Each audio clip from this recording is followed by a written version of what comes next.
Back. Well, July is Moral Regeneration Month and people are encouraged to build caring and positive communities.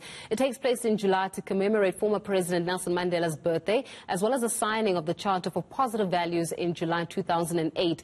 Imtiaz Sooliman, who's no stranger to all of us from Gift of the Givers, he's a director there, joins me now from Pietermaritzburg for more on this matter.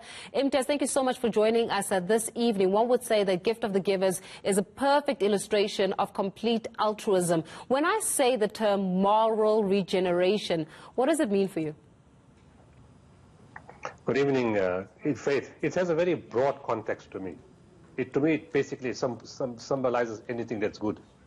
Ethical values, moral values, social values, service, goodness, honesty, integrity, transparency.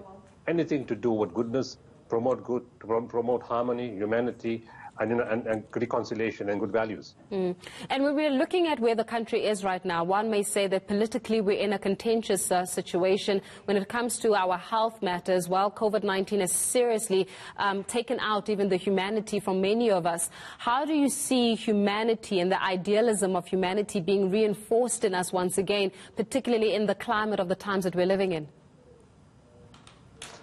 I've had a good experience, Faith, what COVID-19 itself, the virus itself has leveled the rich, the middle class and the lower class. It has brought all of us on the same terms. Let's take an example. No money in the world, no status, no power could get you a bed in hospital. If the hospital is full, what patients, you can't remove a patient no matter who he is to make place for somebody else no matter who he is. Everybody is treated equally, so your power, your money can't move you out, or bring you into a hospital bed. There's no bed available. The person who's there before you is before you.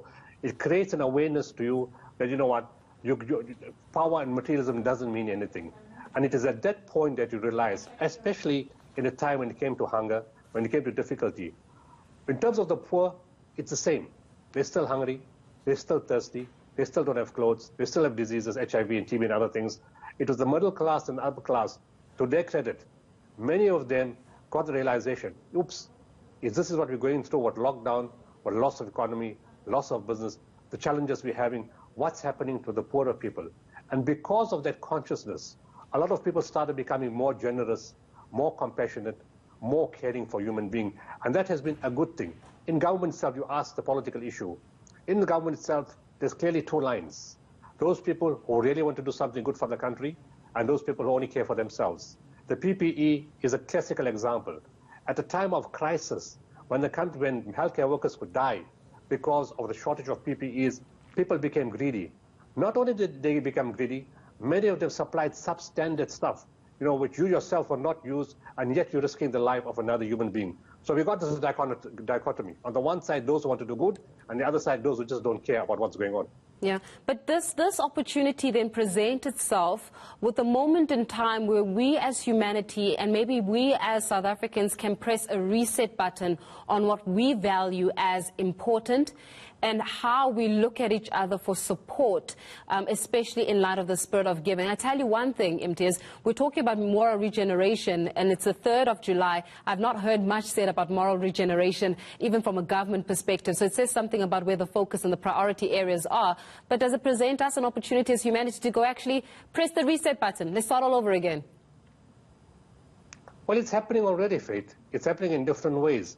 We spoke about the COVID crisis. Groups and communities have arranged themselves in a phenomenal manner. Right now, if you take just the issue of oxygen concentrators, people got together from throughout the country, and it's also about social activism.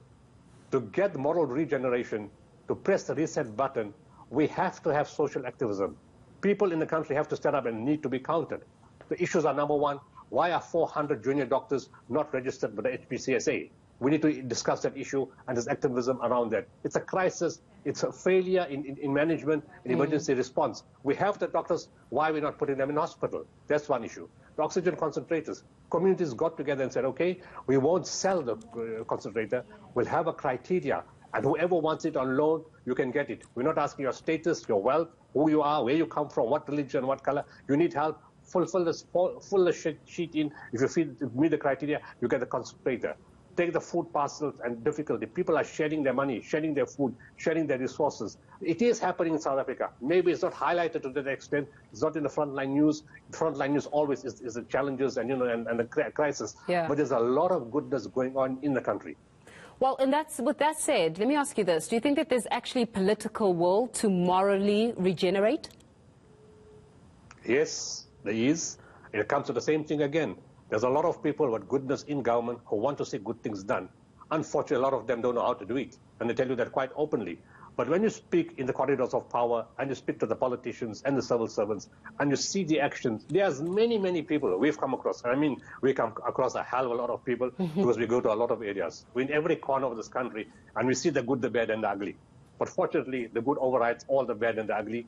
And given time and given this process of moral regeneration and social activism, we can press the reset button and we can fix things. But remember, it's not only in government. Businesses also have to look at the issue. There is to be a moral regeneration in business also. Because we talk about corruption in government, but where does that corruption initiate? It is business people who come to government employees and say, look, we can do this, that, and the other for you. We can give you this kind of money. We can assist you, and we can help you. It is also, business gets away what they issue, and everything is always focused on government. Business has to look at the moral reset button also. Here that was Imtiaz Sooliman, the Gift of the Givers Director, giving us the latest on what does it mean when we say moral regeneration? Do you know that the month of July is Moral Regeneration Month? Are we in a moment where we as South Africans can press a reset buttons on our actions? Well, you be the judge of that.